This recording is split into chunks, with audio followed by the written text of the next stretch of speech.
मेरी किस्मत अच्छी नहीं थी, इसलिए मुझे जॉब नहीं मिली।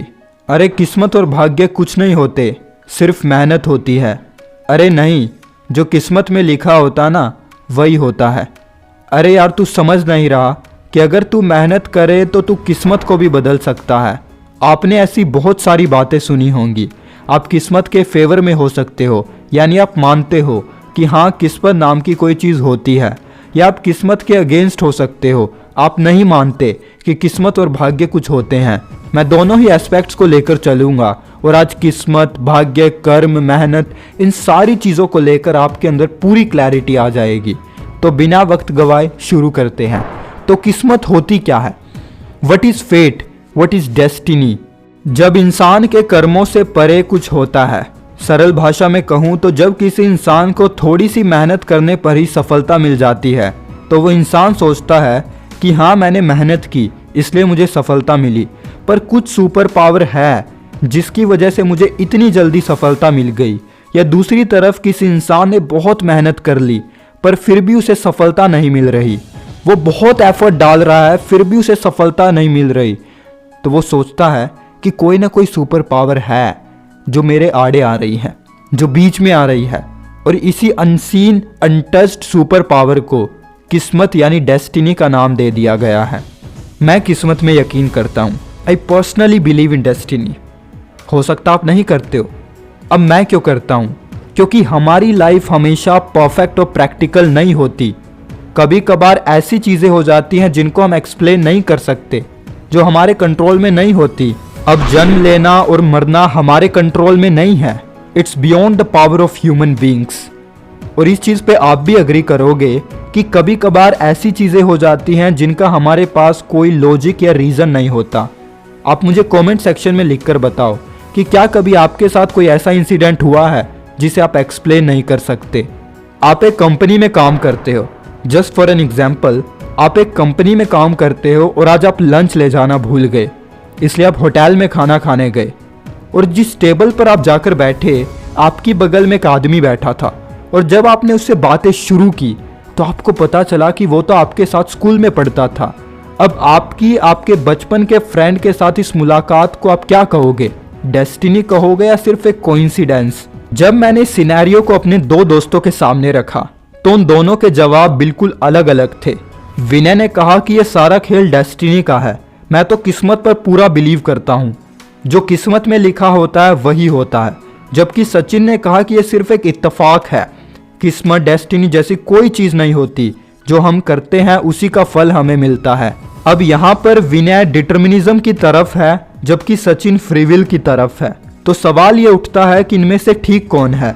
और इस सवाल का जवाब जेम्स एलन ने अपनी किताब द मास्टरी ऑफ डेस्टिनी में बखूबी बताया है। उनके हिसाब से ये दोनों ही गलत है, डिटर्मिनिज्म भी गलत है और फ्रीविल भी गलत है। वे मानते हैं कि इनके बीच एक और रास्ता है जिसे moral causation, law of cause and effect कहा जाता है। जो भी आप काम करते हो उसके पीछे कोई ना कोई कारण होता है, कॉज होता है, और उसका कोई ना कोई इफेक्ट भी होता है। तो हम कह सकते हैं ना तो डिटर्मिनिज्म 100% राइट है और ना फ्रीविल 100% राइट है, ये दोनों एक साथ चलते हैं। अब सवाल ये उठता है कि हमें किस्मत में यकीन करना चाहिए या नहीं करना चाहिए। Should we believe in destiny और नॉट? क्योंकि जेम्स एलन की बात से क्लियर होता है कि किस्मत नेग्लिजिबल होती है, ना के बराबर होती है, पर होती है। अब मैं आपके सामने एक प्रैक्टिकल अप्रोच रखूंगा जिससे आप खुद ये डिसाइड कर पाओगे कि किस्मत का हमारी जिंदगी में कोई रोल होता है या नहीं होता।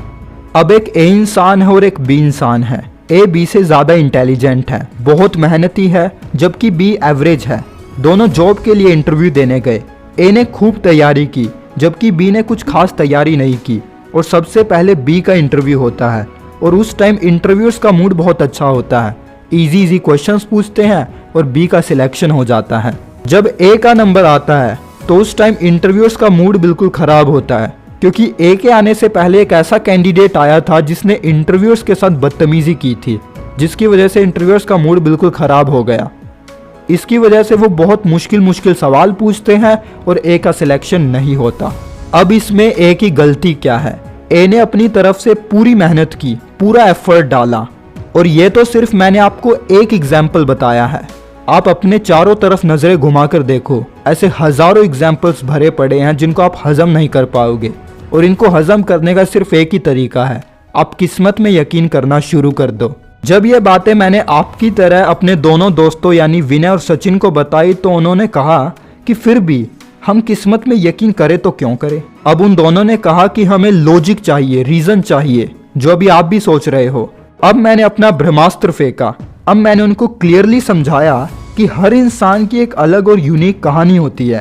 ये कुदरत यानी इंसान की किस्मत उसके सामने अलग अलग और मुश्किल सिचुएशंस लेकर आती है, जिससे इंसान को हर सिचुएशन का एक्सपीरियंस हो सके। हो सकता है आप जिस चीज की तैयारी कर रहे हो आप फ्यूचर में वो बनो ही ना, आप और ही कुछ बन जाओ। ऐसे बहुत सारे लोग हैं जिन्होंने तैयारी किसी और चीज की थी, पढ़ाई किसी और चीज की थी, और आज वो कर कुछ और रहे हैं। तो ये उनकी किस्मत ही तो है जो उनको यहाँ तक लेकर आई है। आपकी जिंदगी में क्या होगा ये पहले से ही मेंशन्ड है। तो सचिन ने मुझसे कहा कि मैं कुछ नहीं करता, जो मेरी जिंदगी में होना वो अपने आप हो जाएगा। तो मैंने कहा ठीक है, लेट जाओ बिस्तर पर, कुछ मत करो। हो सकता है कि ये भी तुम्हारी किस्मत का एक पार्ट हो, और अगर तुम्हारी किस्मत में काम करना लिखा होगा तो तुम्हारे मन में अपने आप आ जाएगा कि मैं क्या कर रहा हूँ, मुझे काम करना चाहिए। तो विनय ने मुझसे पूछा कि क्या हम अपनी किस्मत को नहीं बदल सकते, जो होना है वो होकर रहेगा। तो मैंने उसको एक सटीक जवाब दिया कि तुम अपनी किस्मत को बदल सकते हो। अगर तुम मेहनत करो, दृढ़ निश्चयी बनो, तो हो सकता है कि तुम्हारी मेहनत तुम्हारे किस्मत के खाके को ही बदल दे। और क्या पता तुम्हारी किस्मत का बदलना भी तुम्हारी किस्मत में लिखा हो। अब मैं थोड़ा श्योर हूं कि आपको किस्मत पर, डेस्टिनी पर बिलीव हो गया है। तो अब आप किस्मत को पॉजिटिव तरीके से कैसे यूज कर सकते हो, जबकि ज्यादातर लोग किस्मत का रोना रोते रहते हैं।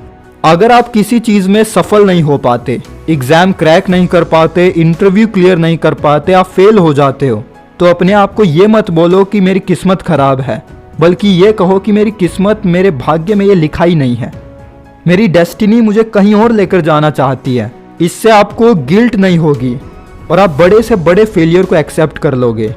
और अगर दूसरी तरफ आप सफल हो जाते हो, एग्जाम क्रैक कर देते हो, इंटरव्यू क्लियर कर देते हो, कुछ भी आपको सक्सेस मिलती है, तो आप किस्मत का शुक्रिया अदा करो, क्योंकि बहुत सारे लोग उस चीज को नहीं कर पाए जो आपसे ज्यादा टैलेंटेड और इंटेलिजेंट थे। अगर मैं किस्मत, कर्म, भाग्य इन सारी चीजों को एक लाइन में सम अप करूं, तो हाँ, किस्मत होती है and you should believe in destiny in a positive way. आप इसको इस तरीके से देख सकते हो कि किस्मत 25% होती है और मेहनत 75% होती है।